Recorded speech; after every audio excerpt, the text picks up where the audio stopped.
तो मध्य प्रदेश में होने वाले चुनाव से पहले राजनीतिक पार्टियां जीत का दम भरती नजर आ रही हैं, लेकिन क्या ये जीत इतनी आसान है? क्योंकि कई सीटें ऐसी हैं जो दोनों ही पार्टियों के लिए किसी अग्नि परीक्षा से कम नहीं है। जहां कुछ सीटों को बीजेपी का गढ़ माना जाता है, तो वहीं कुछ सीटें कांग्रेस का ऐसा किला है जिसे भेद पाना काफी मुश्किल है। ऐसे में कौन हासिल करेगा मध्य प्रदेश की सत्ता, ये राजनीतिक पार्टियों के लिए बड़ी अग्नि परीक्षा है।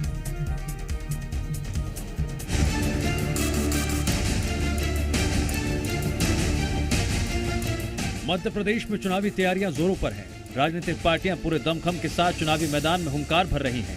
तो वहीं दूसरी ओर पार्टियां अपने अपने प्रत्याशियों को भी आगे कर इस रण को फतेह करने की फिराक में हैं। कोई भी पीछे हटने को तैयार नहीं। जैसी सीट वैसे प्रत्याशी, जातीय समीकरण का भी पूरा ध्यान रखा जा रहा है। लेकिन फिर भी कई सीटें ऐसी हैं जो दोनों ही पार्टियों के लिए किसी अग्नि परीक्षा से कम नहीं। मध्य प्रदेश विधानसभा चुनाव के लिए दोनों राजनीतिक पार्टियां एक दूसरे के गढ़ को भेदने की कोशिश कर रही हैं। एक और महाकौशल में कांग्रेस का दबदबा है, तो दूसरी ओर विंध्य संभाग में बीजेपी ने 2018 में बाजी मारी थी। यही हाल कमोबेश बुंदेलखंड इलाके में भी है, जबकि ग्वालियर चंबल अंचल में कांग्रेस का दबदबा रहा। कांग्रेस में उस वक्त सिंधिया थे, लेकिन इस बार हालात बदले हैं। गढ़ को भेदने की कोशिश राजनीतिक पार्टियां जरूर कर रही हैं, लेकिन कौन किसका गढ़ भेद पाता है, ये देखना महत्वपूर्ण होगा। राजनीतिक पार्टियों की स्ट्रेटजी कितनी काम आती है, ये देखना होगा। जहां 2018 में कांग्रेस ने जीत हासिल की, तो वहीं अब 2023 में कौन सत्ता पर काबिज होगा, ये तो जनता तय करेगी। लेकिन उससे पहले कई सीटों पर मुकाबला तगड़ा होने वाला है, जिसमें सीधी, मैहर जैसी सीटें भी शामिल हैं, जो बीजेपी के लिए चुनौती हैं। तो वहीं दूसरी और कई सीटें ऐसी हैं जिसे भेदना कांग्रेस के लिए मुश्किल हो रहा है। लेकिन इन सब के बीच दावों का दौर जारी। मुझे ऐसा लगता है कि जब चुनाव बड़ा होता है और प्रचंड बहुमत की आकांक्षा होती है, तो बहुत सारे दावेदार होते हैं। हर सीट पर एक से ज्यादा आवेदक होते हैं। टिकट एक ही व्यक्ति को मिलता है, तो बाकी लोगों का निराश होना स्वाभाविक है। ये क्षणिक आक्रोश भी होता है। कहीं पर लोग पुतला जलाते हैं, कहीं पर लोग रिजाइन करते हैं। लेकिन हम सब एक परिवार के सदस्य हैं, हम सब एक विचारधारा से लड़ रहे हैं, और मुझे लगता है कि आने वाले वक्त में हम सब एक साथ मिलकर प्रचंड बहुमत की सरकार बनाएंगे। देखिए, कांग्रेस पार्टी के पास आज अपने कार्यकर्ताओं का अभाव है, नेतृत्व के ऊपर कार्यकर्ताओं का अविश्वास है। हमने देखा कि कांग्रेस को कहीं कलाकार लाने पड़ रहे हैं, कहीं प्रशासनिक अधिकारी लाने पड़ रहे हैं। तो इन चुनावों में मध्य प्रदेश में कांग्रेस का अपना कार्यकर्ता उनके नेतृत्व के साथ असमन्वय की स्थिति में है, जिसका सीधा फायदा हमें मिलेगा और हम प्रचंड जनादेश के साथ सरकार बनाएंगे। मध्य प्रदेश का रण कौन फतेह करेगा, इसका जवाब भले 3 दिसंबर को सामने आएगा। लेकिन इससे पहले राजनीतिक पार्टियों के लिए कई सीटों पर टिकना मुश्किल हो रहा है, और इन हॉट सीटों पर मुकाबला काफी दिलचस्प रहने वाला है। ब्यूरो रिपोर्ट, जी मीडिया।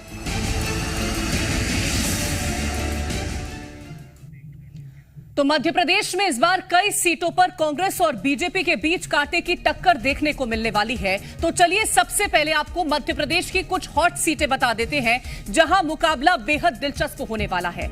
बुधनी, छिंदवाड़ा, ग्वालियर, सीधी, डबरा, दतिया, इंदौर 1, सुर्खी, सोनकच्छ, हरदा, लाहौर, नरेला, भोपाल, मध्य दिमनी, ये मध्य प्रदेश की हॉट सीट है, जहां दिग्गजों के बीच कड़ा मुकाबला होने वाला है। तो ये हॉट सीटें रही हैं, और ये हॉट सीटों की हम बात कर रहे हैं। अब आपको बताते हैं कि किस सीट पर कौन से दिग्गज उतरे हुए हैं और उनके सामने कौन उनका प्रतिद्वंदी बना हुआ है। तो अगर हम बात करते हैं, सीएम शिवराज सिंह चौहान अपने गढ़ बुधनी से ही इस बार भी चुनाव लड़ेंगे।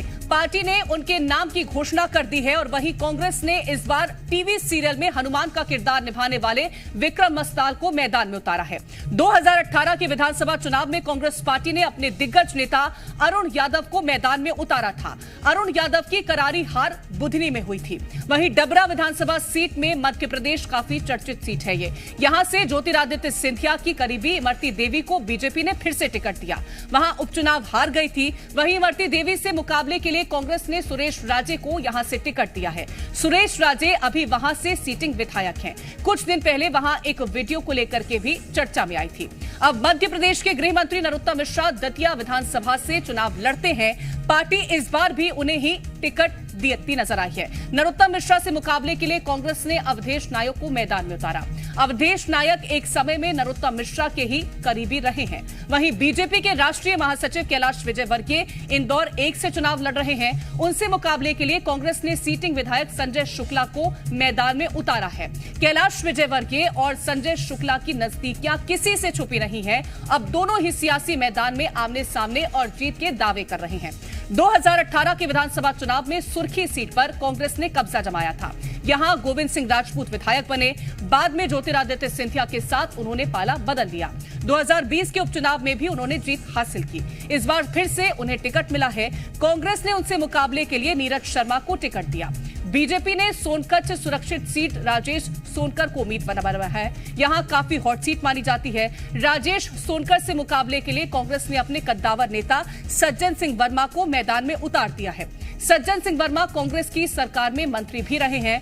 हरदा विधानसभा सीट पर बीजेपी का कब्जा है। यहां से कृषि मंत्री कमल पटेल विधायक हैं। पार्टी ने उन्हें फिर से टिकट दिया है। उनसे मुकाबले के लिए कांग्रेस ने यहां से रामकिशोर दोगने को उम्मीदवार बनाया। ऐसे में हरदा में भी काफी टफ फाइट देखने को मिलेगी। भिंड जिले में आने वाले लाहार विधानसभा सीट कांग्रेस का अभेद किला है। यहां से नेता प्रतिपक्ष डॉक्टर गोविंद सिंह विधायक हैं और बीजेपी इस बार यहां जीत के लिए एड़ी चोटी का जोर लगा रही है। इस बार डॉक्टर गोविंद सिंह को हराने के लिए अमरीश शर्मा को टिकट दिया गया। इस बार भोपाल का नरेला विधानसभा सीट भी काफी हॉट सीट है। यहां से चिकित्सा शिक्षा मंत्री विश्वास सारंग विधायक हैं। वोटरों को लुभाने के लिए इस बार उन्होंने बागेश्वर सरकार की कथा भी कराई थी। वहीं कांग्रेस ने उनसे मुकाबले के लिए मनोज शुक्ला को मैदान में उतारा है। मनोज शुक्ला इस क्षेत्र में काफी एक्टिव रहते हैं। भोपाल मध्य सीट पर कांग्रेस का कब्जा है। यहां से आरिफ मसूद विधायक हैं। आरिफ मसूद अपने बयानों की वजह से चर्चित रहते हैं और पार्टी ने फिर से उन्हें टिकट दिया है। वहीं बीजेपी ने उनके खिलाफ ध्रुव नारायण सिंह को उम्मीदवार बनाया। ध्रुव नारायण सिंह शहर और मसूद केस की वजह से चर्चा में रहे हैं। इसके साथ ही दिमनी सीट की बात करें तो कांग्रेस ने दिमनी विधानसभा सीट से बीजेपी के कद्दावर नेता और केंद्रीय मंत्री नरेंद्र सिंह तोमर के सामने वर्तमान विधायक रविंद्र सिंह तोमर को उतारा है। यहां भी मुकाबला काफी कड़ा रहने वाला है। तो कैसे हॉट सीटें हैं मध्य प्रदेश की जहां पर हम मुकाबला देखेंगे। अब ज्यादा जानकारी के साथ हमारे संवाददाता अजय दुबे भोपाल से जुड़ गए।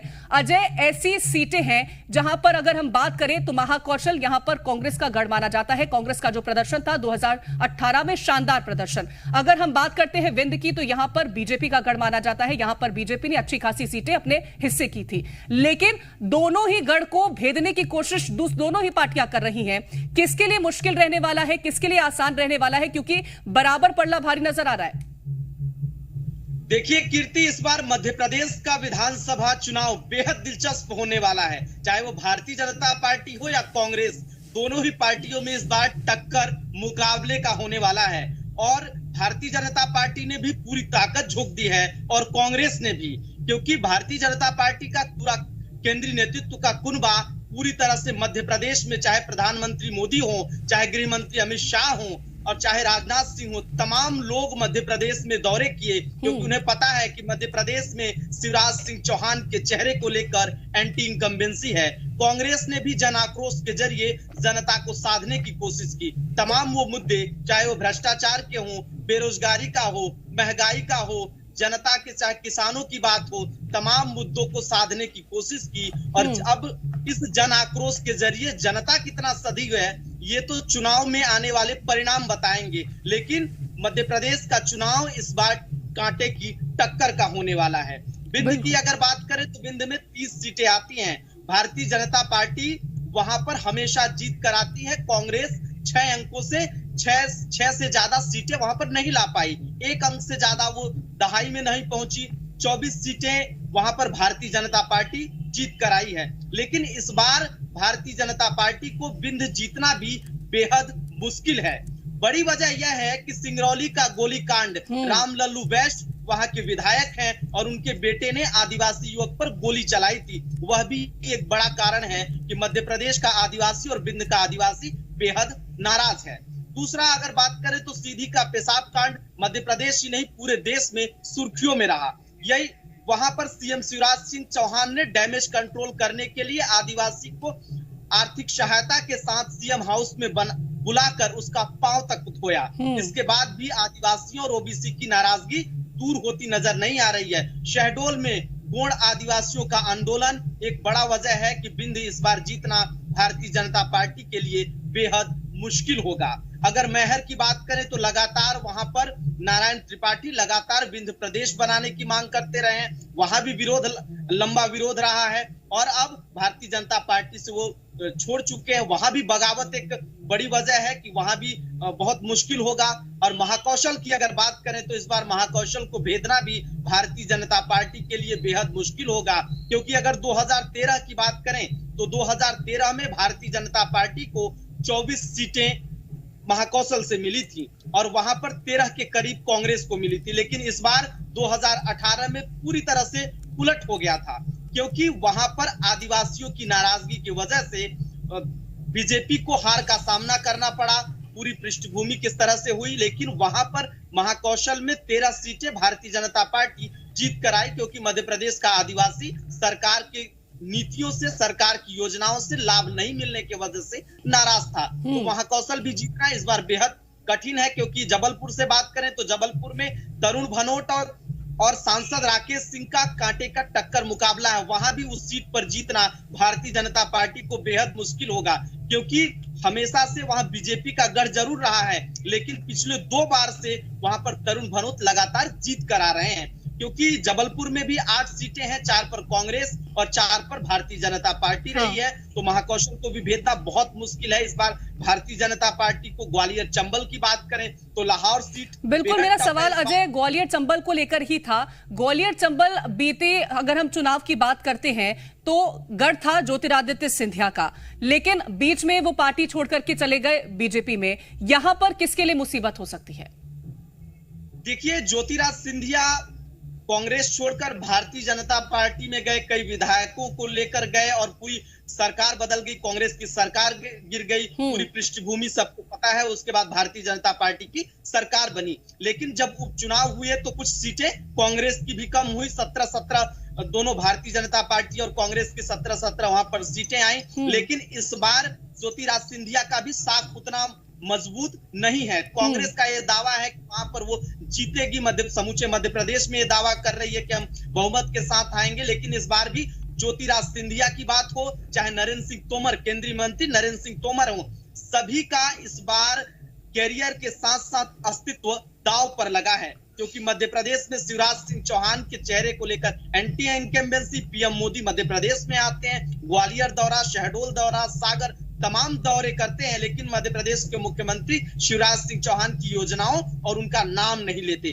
तो यह भी एक कारण है। ग्वालियर चंबल में ज्योतिरादित्य सिंधिया का भी साख उतना कम हुआ है, लेकिन अब चुनाव के परिणाम बताएंगे कि कितनी मजबूती के साथ अपने कितने प्रत्याशियों को जिता पाते हैं। और भारतीय जनता पार्टी को ज्योतिरादित्य सिंधिया भारतीय जनता पार्टी में शामिल हुए, इसका कितना फायदा होगा ये तो वक्त बताएगा। लेकिन वहां पर लाहौर की सीट भी बेहद मजबूती, क्योंकि वहां से नेता प्रतिपक्ष गोविंद सिंह आते हैं, वह भी एक दिग्गज नेता है कांग्रेस के, उनका भी ग्वालियर चंबल पर खासा असर है। तो तमाम, और इंदौर की बात करें तो इंदौर मालवा अंचल में वहां भी बात करें तो वहां पर संगठन के बहुत मजबूत लीडर विजयवर्गीय जी खड़े हैं। विजयवर्गीय जी अब वहां पर एक अच्छे प्रत्याशी हैं, लेकिन बड़ी बात होगी उनके लिए भी इस बार वहां का सीट जीतना बेहद मुश्किल होगा, क्योंकि सरकार की नीतियां, योजनाएं इतनी जनता तक नहीं पहुंची हैं। तमाम दावे शिवराज सरकार ने तमाम योजनाओं के जरिए, लाडली बहना के जरिए और लाडली लक्ष्मी, तमाम योजनाओं बिल्कुल अजय, कहीं ना कहीं ये आम जनता समझ चुकी है कि सरकार की तरफ से जो आखिरी साल में योजनाओं की शुरुआत की गई, मंचों से जो बड़े बड़े ऐलान किए गए थे,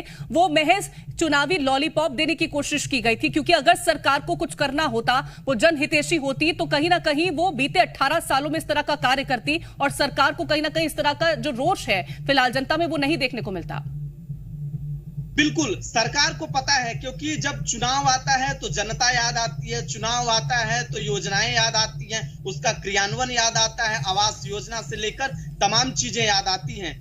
महिलाएं बहनें, मध्य प्रदेश में सुरक्षा की बात करें तो मध्य प्रदेश में महिलाएं आए दिन मध्य प्रदेश के अलग अलग इलाकों से जो तस्वीरें आती हैं बेहद भयावह हैं। मध्य प्रदेश में महिलाएं सुरक्षित, स्कूल, कॉलेज, अस्पताल, सड़क पर सुरक्षित नहीं है। एक यह भी वजह है, चुनाव का बड़ा मुद्दा है, बेरोजगारी बहुत बड़ा मुद्दा है, महंगाई मुद्दा है। जिस तरह से शिवराज सरकार ने सावन के महीने में बहनों को 450 रुपए में सिलेंडर देने का वादा किया, लेकिन उसके साथ टर्म्स ऑफ कंडीशन लगा दिया, कह दिया कि अब आप लोगों को तभी मिलेगा जब बहनों के नाम से गैस कनेक्शन होगा।